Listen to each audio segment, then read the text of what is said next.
Bueno, muy buenas tardes, gracias a todos por acompañarnos en la tarde de hoy. Algunos ya nos conocen, con algunos ya somos viejos conocidos. Yo soy Mariana Simone, soy coordinadora de Extensión Universitaria y Compromiso Social de la Facultad de Derecho de la Universidad Católica Argentina. Y bueno, quiero darles la bienvenida a este encuentro que denominamos Cuestiones sobre la Ley de Alquileres, Vencimientos de plazos y congelamientos de precios, a cargo del profesor Walter Krieger. Siempre me trabo con tu apellido, Walter. Y que realizamos en el marco del programa de extensión universitaria, agradeciendo desde ya su interés y participación. Nuestro propósito, como en todas nuestras charlas, es ofrecer a la comunidad un espacio de información que sea claro y precisa sobre cuestiones que pueden plantearse en relación a un bien esencial como es la vivienda. A casi un año de la sanción de la ley 27.551, de la que hemos hablado en su oportunidad, queremos hoy hablar sobre los efectos de la finalización del DNU 290/21 y la nueva exigencia de la registración de los contratos de locación. También vamos a hablar un poco sobre la ley 27.551. De esta manera, y resultando imprescindible que todos podamos conocer de manera clara las herramientas con las que contamos para el resguardo y protección de nuestros intereses, es que convocamos una vez más a un especialista en este tema, que es el profesor Walter Krieger. Les voy a contar un poco quién es Walter, para aquellos que no lo conocen.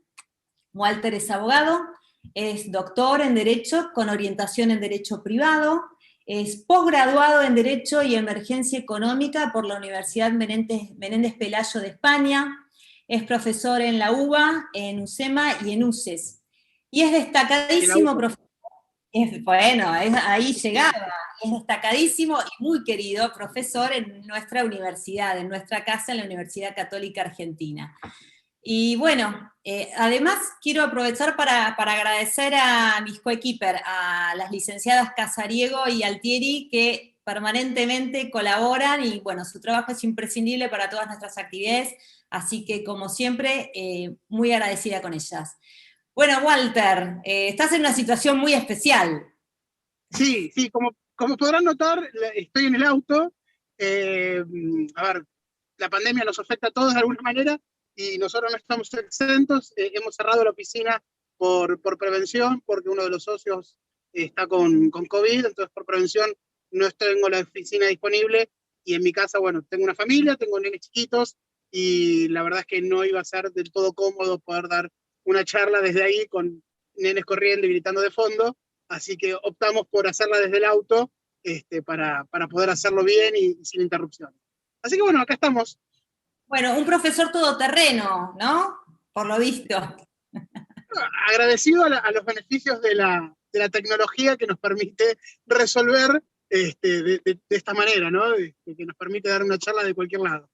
Exactamente. Bueno, Walter, te escucho, te escuchamos, así que bueno, somos todo oídos. Bueno, muchas gracias.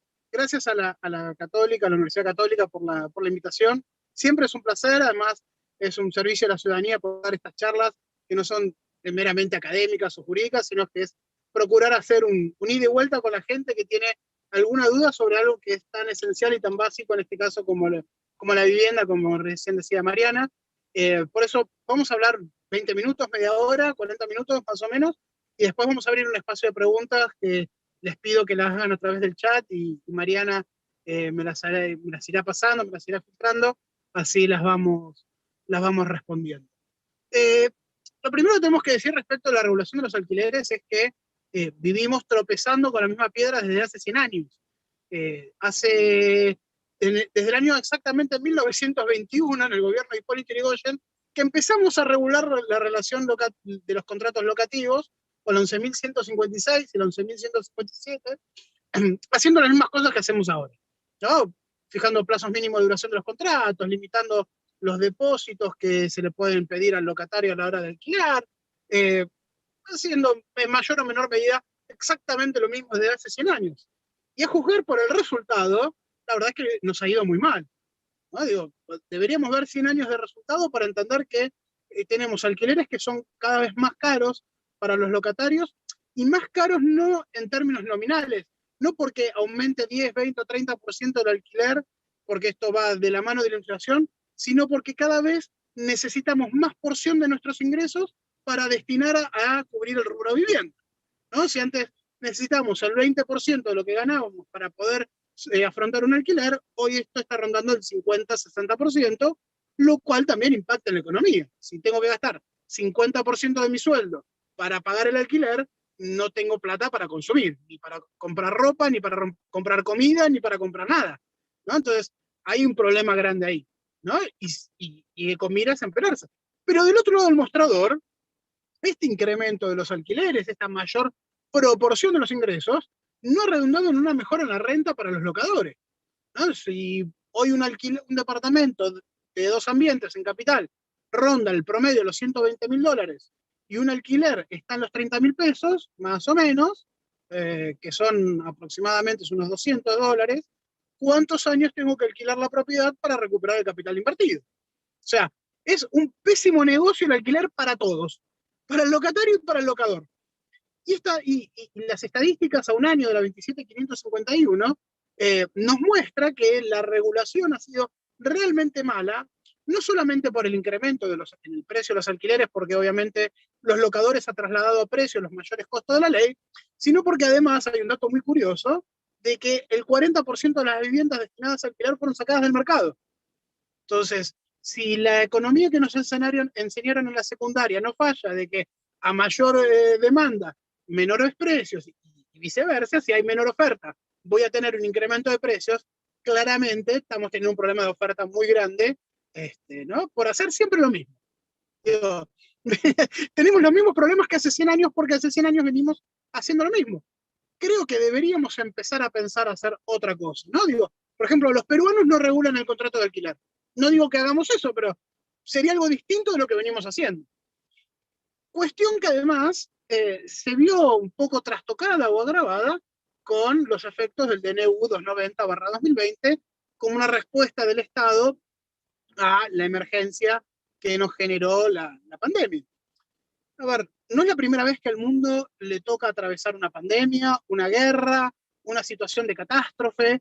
Desde que el derecho se inventó, allá por Hammurabi en el 2500 a.C., que las situaciones de excepciones existieron. No es la primera vez que al mundo le toca afrontar una situación tan complicada. Es más, creo que históricamente de las pandemias es la que mejor parado estamos. En un año y piquito ya tenemos una vacuna en la solución, ¿no? Digo, la fiebre amarilla, la fiebre española duró 5 años en el 18. Y si vamos para atrás, vemos que las pandemias duraron más tiempo todavía.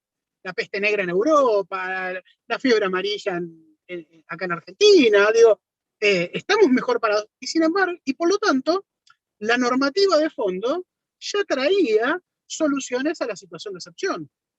El Código Civil y Comercial contemplaba la posibilidad del incumplimiento de las obligaciones, del incumplimiento parcial de las obligaciones, permitía inclusive,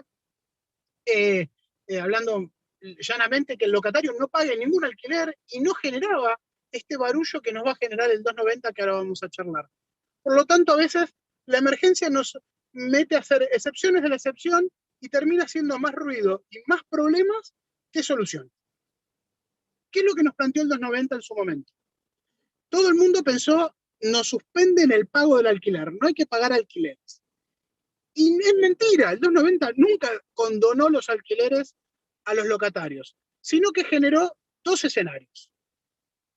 Un escenario para aquel que no pagó el alquiler desde marzo del año pasado a marzo de este año, donde la deuda que se le generó se le fue acumulando, más los intereses a la tasa activa del vencimiento de cada obligación. O sea, el locatario que no pagó sus alquileres durante el periodo de vigencia del DNU, ahora tiene que salir a pagar un año de alquileres más intereses. Y lo que dice la norma es, bueno, y este repago lo podrá hacer entre 6 y 9 cuotas. ¿Y por qué 6? ¿Por qué 7? ¿Por qué 8? Bueno, lo que plantea el DNU eventualmente es que haya una negociación ahí entre locador y locatario. Ahora, el pago de la cuota de la deuda que tiene se le suma al pago de los alquileres vigentes. O sea, que con suerte y como mínimo un locatario va a estar pagando 2 o 3 alquileres a la misma vez, al mismo tiempo. Si ya estamos diciendo que el porcentaje que un locatario tiene que destinar de su sueldo al pago del alquiler es el 50%, ¿cómo va a ser para repagar esta deuda, aunque le demos los 9 pagos que dice el DNU, vaya uno a saber? ¿No? Primera cuestión. Segunda cuestión, ¿qué pasa si no hay acuerdo? Y no solamente si no hay acuerdo de pago, sino, obviamente, el locatario va a querer pagar en 9 cuotas y el locador va a querer que le paguen 6. Y eso ya habilitará la ejecución de los alquileres, habilitará el desalojo, no sabemos, ¿no? Por lo pronto, sabemos que hay una pelota de deuda que el locatario va a tener que devolver de alguna manera, y el fiador que afianzó ese contrato de alquiler también, ¿no? O sea, si el fiador no se procuró ir pagando él los alquileres para que no se le acumule, se va a encontrar que le van a venir a golpear la puerta y decirle, mire, estas obligaciones que están afianzadas, las va a tener que venir a pagar, ¿no? El segundo escenario era, ¿qué pasó con aquel locatario que pagó el alquiler, pero que en el medio tenía incrementos de alquileres y no pagó los incrementos, sino que siguió pagando el alquiler tal cual estaba el monto en marzo del año pasado? Entonces, si yo tenía un alquiler de 20.000 pesos a marzo del año pasado, en julio se me actualizaba 25.000 y en diciembre se me actualizaba 30.000 y yo seguí pagando los 20.000 pesos durante todo el año, esa deuda también la voy a tener que devolver acumulada. O sea, la diferencia entre lo que tendría que haber pagado y lo que pagué, también la tengo que devolver. La diferencia es que en este caso no se computan los intereses. Como un premio que le dio el legislador, iba a decir, el presidente, en el DNU, aquel que pagaba. Pero también se ha acumulado una deuda importante que también hay que devolver entre 6 y 9 cuotas. Veremos qué pasa, ¿no? Entonces, ¿cómo se devuelve entre 6 y 9 cuotas? Si hay acuerdo o no hay acuerdo, veremos. Creo que un acierto que ha tenido el DNU es que durante un año ha dejado vigente o ha impuesto la obligatoriedad de la mediación prejudicial como instancia previa al desalojo y a la ejecución de los alquileres. Como tratar de que esto se resuelva mediante un acuerdo.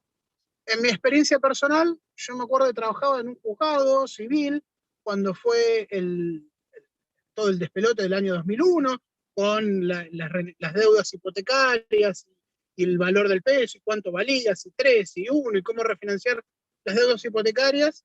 Y en mi experiencia fue que el 90% de las deudas que habían incrementado su valor sustancialmente se pudieron solucionar mediante acuerdos entre acreedor y deudor. Espero, por el bien de todos, que esto funcione de la misma manera, que haya alguna sensatez del acreedor y algún esfuerzo del locatario para tratar de que esto se resuelva conversado, porque judicialmente nadie sabe para dónde va a salir la cuestión. Ni cuánto tiempo va a llevar, porque es Vox Populis que está en estudio una nueva suspensión de los alquileres y un nuevo congelamiento de los alquileres, así que tampoco sabemos qué va a suceder. Lo otro que aclara el DNU 290 /20, que también es interesante que las partes sepan, es que esta refinanciación y esta obligatoriedad de repagar en 6 o 9 cuotas no es de orden público. O sea, es sin perjuicio de que las partes puedan pactar. O sea, nada impide que el locador, si quiere, pueda darle un periodo mayor, nada impide que el locatario pague en menos cuotas o cancele todo en un solo pago. O sea, no es obligatorio a las 6 o a las 9 cuotas, ¿no? Sino que, bueno, de alguna manera locador y locatario podrán refinanciar sus deudas. El DNU solamente orienta en estos valores, pero nada impide que puedan pactar otra cosa. ¿Mm? Ahora, en el medio de este DNU salió la 27.551, donde aparecen nuevas fórmulas, en lo que nos interesa para charlar hoy, ¿no? Nuevas fórmulas de actualización de los alquileres, donde aparece una obligación de registrar los contratos que recién fue reglamentada por la FIP hace un mes. Respecto de la fórmula de actualización de los contratos con fines de vivienda, los contratos que tienen como una finalidad comercial no están alcanzados por la nueva ley, la actualización no puede ser retroactiva. Por lo tanto, pero sí se aplica a los contratos vigentes. De manera que, tranquilamente, en esta negociación, el locatario puede decir, bueno, pará, vos en el contrato que teníamos vigente, a partir de octubre, que el Banco Central empieza a publicar el índice de actualización, no podemos aplicar la fórmula que venía en el contrato, tenemos que empezar a aplicar la fórmula del Banco Central. No para atrás, pero sí a partir de la entrada en vigencia de la fórmula del BCR. ¿No? Digo, como para temperar un poco, porque a veces los aumentos, ¿no?, pactados van un poco por encima de la inflación. Fórmula que además no me parece del todo extravagante. Es una suerte de, si se quiere, esfuerzo compartido. Va a partir por la mitad la inflación, el índice de precio del consumidor, con el incremento de los salarios promedio. No el salario mínimo vital y móvil, sino el salario promedio, la actualización de los salarios en Argentina, ¿no? Entonces, la fórmula es el índice que parte la diferencia entre lo que se actualiza el IPC justamente con los salarios, de manera que el incremento de los alquileres no va a aumentar tanto como la inflación, ahí va a perder el locador, pero va a aumentar un poco más que los salarios, entonces ahí va a perder un poco el locatario, ¿no? Es una suerte de esfuerzo compartido en esta economía inflacionaria que tenemos, este índice que publica el BCRA, pero bueno, no me parece mal que marque alguna cordura con los contratos con finalidad de vivienda. El otro tema es el de la registración, ¿no? Había que registrar en AFIP y esto empezó a hacer un montón de ruido porque ¿qué pasaba si no registraba? No iba a poder desalojar, no iba a poder cobrar los alquileres si yo no inscribo el contrato. No es tan así. Primero, la AFIP en la reglamentación hizo algo que está bien y algo que excede a la ley y que veremos cómo se responde. Lo que hizo bien la AFIP es decir, bueno, los contratos que hay que registrar son aquellos que se hayan celebrado con posterioridad a partir del 1 de julio del 2020, que es cuando empezó a regir la ley de alquileres. Los contratos celebrados con anterioridad no los podemos registrar porque no podemos imponer una registración retroactiva. Entonces, a partir del 1 de julio hay que registrar. De hecho, vencía la semana pasada, pero si se hace ahora no pasa nada. El plazo extraordinario para registrar estos contratos que habían sido celebrados entre el 1 de julio y los primeros de marzo, que es cuando sale la reglamentación de. Ahora, ¿qué es lo que hizo mal? ¿Qué es lo que se excedió en la norma? Además de tener que registrar los contratos con fines de vivienda y los contratos comerciales, impuso la obligación de registrar los contratos temporales. Entonces, si yo pongo un departamento para que me lo alquilen en Airbnb o cualquiera, esos contratitos los tengo que registrar.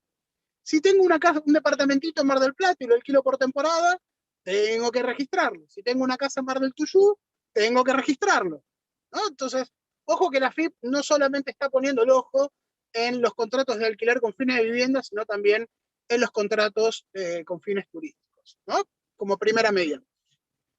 La ley no hablaba de los contratos temporales, la AFIP me parece que ahí se excedió un poco en sus facultades reglamentarias, pero es algo para considerar. Ahora, ¿qué pasa si no registro?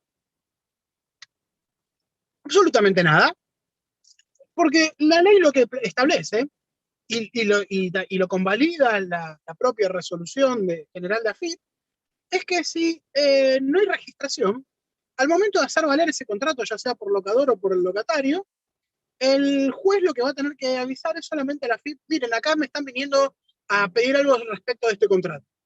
Y nada más. Y el juez seguirá haciendo lo que tenga que hacer, o el desalojo, o la ejecución.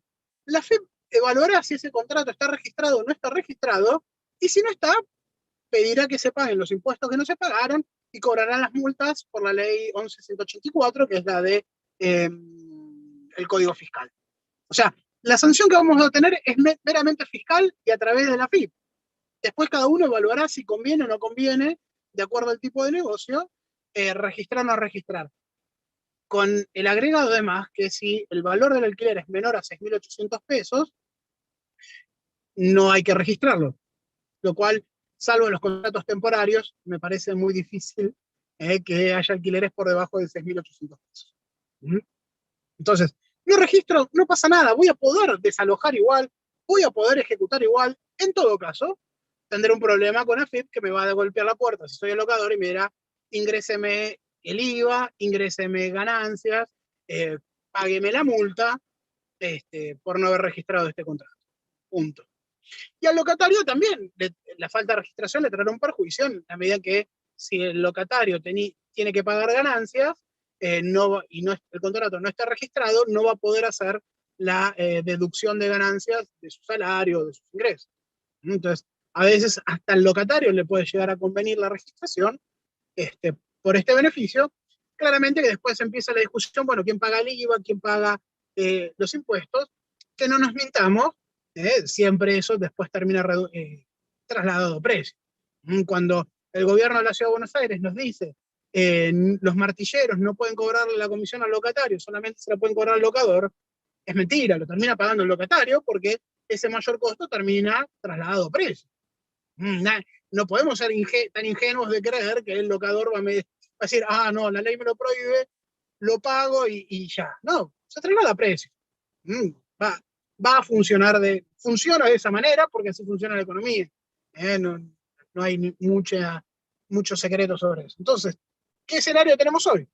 Un escenario donde tenemos que salir a afrontar estas deudas, de alguna manera, donde si no hay acuerdo previo a cualquier acción judicial, ya sea de cobro de alquileres, ya sea de desalojo, tenemos que atravesar una instancia obligatoria de mediación, tanto en la capital federal como en la provincia de Buenos Aires. Es verdad que antes de la pandemia, tanto el desalojo como la ejecución no tenían proceso de mediación obligatorio, sino que eran optativos. Bueno, el DNU los transformó en obligatorios. No es que había algo antes que estaba obligatorio, sino que el DNU los transformó en obligatorios. Y además tenemos esta novedad de la obligación de registrar alquileres y en los contratos vigentes a octubre del año pasado, empezar a aplicar esta fórmula del Banco Central como manera de actualizar los alquileres. Estas son como las grandes novedades que tenemos hoy en día.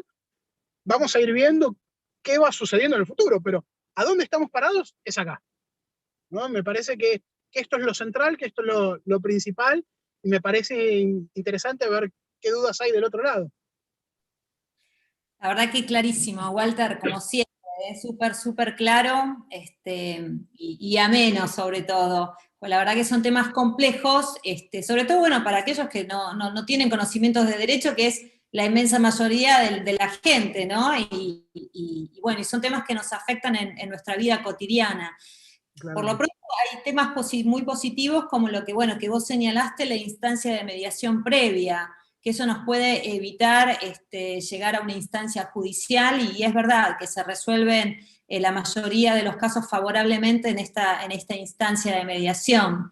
Y también es importante lo que vos decís de la transferencia, ¿no? Del traslado de los costos de la registración, que lamentablemente volvemos al principio, ¿no? Al aumento de los precios de los alquileres.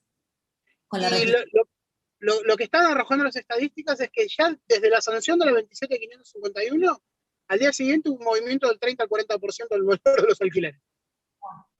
Claro, exactamente. Sí, los precios se trasladan, no hay manera de evitarlo eso.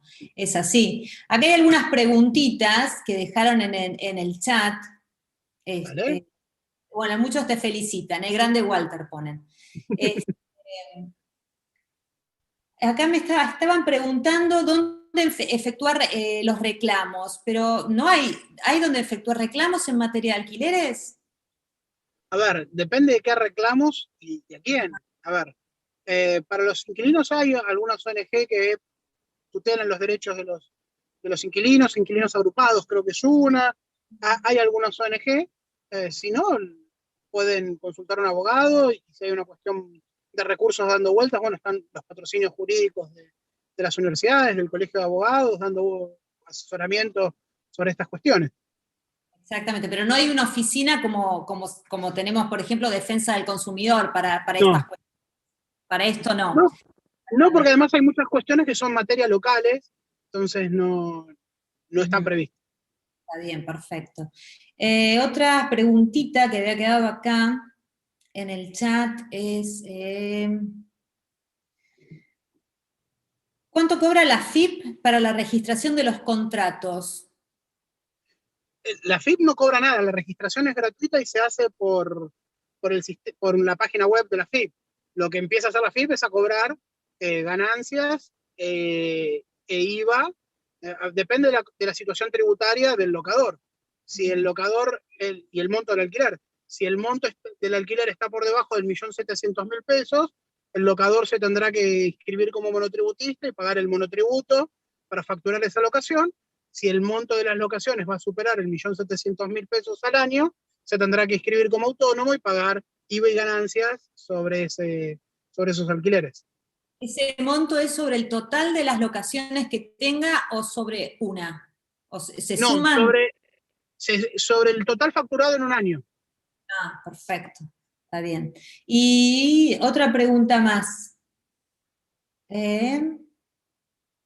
¿Se puede interponer recurso de amparo en el caso de que haya menores para evitar un desalojo?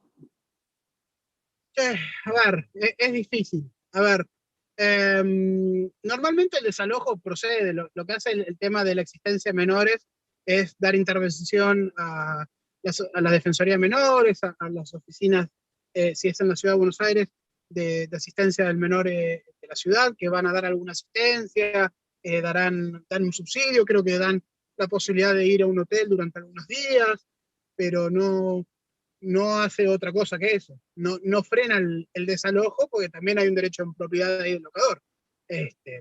Pero sí los jueces dan intervención a las oficinas estatales para a los menores, a los adultos mayores, a aquellos que tienen alguna situación de vulnerabilidad, que tengan la asistencia que necesitan.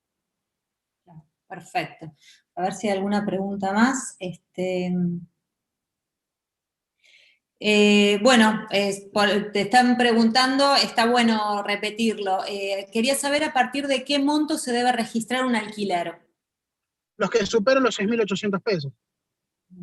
Imagino Como, que, salvo que estemos en un supuesto temporal de una casa en la costa por una semana, ni siquiera todos, ¿no? El piso que ha puesto la FIP es muy, muy bajito. tal cual. Y incluso vos mencionabas que se tienen que registrar también los Los temporales. temporales, que no Sí, estaban en el decreto. Eso fue por resolución de AFIP. claro, en la 27.551 habla de registrar los contratos que tienen locación con fines comerciales o industriales. Y la FIP lo amplió a los temporales en la resolución general. Perfecto. Bueno, no sé si hay más preguntas, si alguien quiere hacer alguna otra pregunta más en el chat. Ya que estás arriba del auto, por ahí puedes hacer consultas itinerantes, Walter, ¿eh? Sí, también, ya que estamos.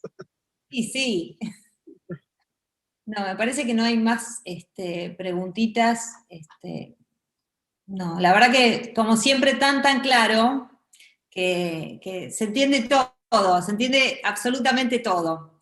Así que, bueno, la verdad que te agradecemos mucho porque siempre que hay novedades en materia de alquileres, te estamos convocando y siempre aceptás con muy buena gana, con muy buena predisposición y sin dilación organizamos estas charlas que la verdad que son muy útiles porque a la gente le causa mucha angustia no poder, no tener el conocimiento de qué es lo que va a pasar con el alquiler, si se va a incrementar, si se va a aumentar, qué pasa si no pago. Es importante también lo que me acuerdo que en su momento habíamos aclarado, con el tema de las cuotas, de las tarjetas de crédito, de los servicios, que no era que no pagarlos, había que evitarlo todo a toda costa porque después se acumulaban y los intereses eran muy altos.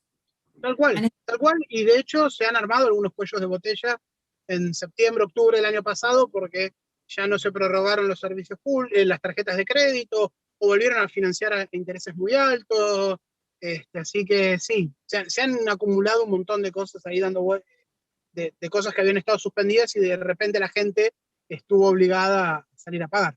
Tal cual, y si no podía pagar un canon locativo, ahora tengo que pagar canon locativo más la deuda, con lo cual Exactamente, exactamente, que es exactamente. la situación de los locadores, ¿no?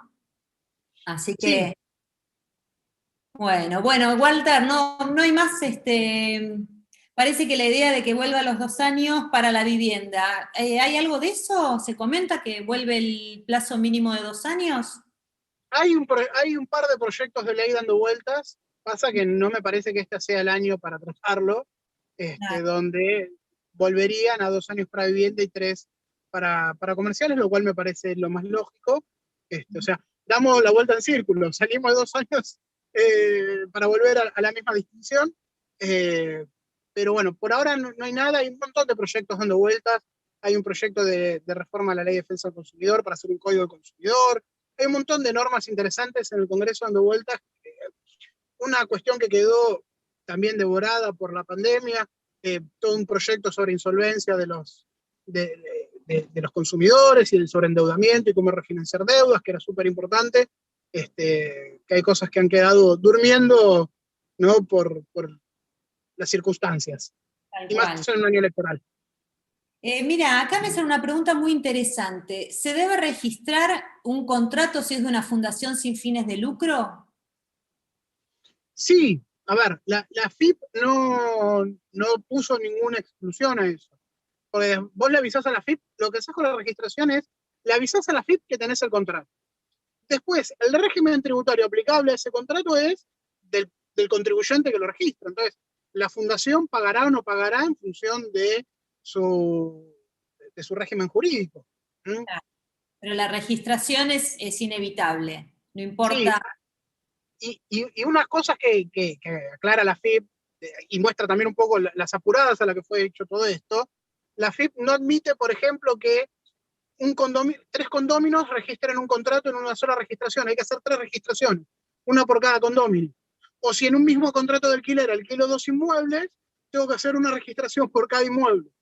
No me admite de una sola registración, ni más de un condominio en una sola registración. Eso. Sí, sí, bueno, que complica un poco, ¿no? Estas registraciones fragmentadas de alguna manera, ¿no? Exactamente. Así O que, sea, un mismo inmueble puede estar bueno, registrado 3 sí, veces si tengo 3 condóminos. tal cual, sí, sí, sí, sí. No, no hay más preguntitas en el chat, así que bueno, Walter, muchísimas gracias. En cuanto haya alguna novedad, te vamos a volver a convocar para que nos Va des a ser un placer. estos tips que nos orientan tanto en esta materia que nos importa a todos. Así que bueno, te agradecemos mucho y bueno, será hasta la próxima. Y muchísimas gracias a todos por acompañarnos, esperamos que haya sido de utilidad esta charla y bueno, para la próxima les estaremos avisando.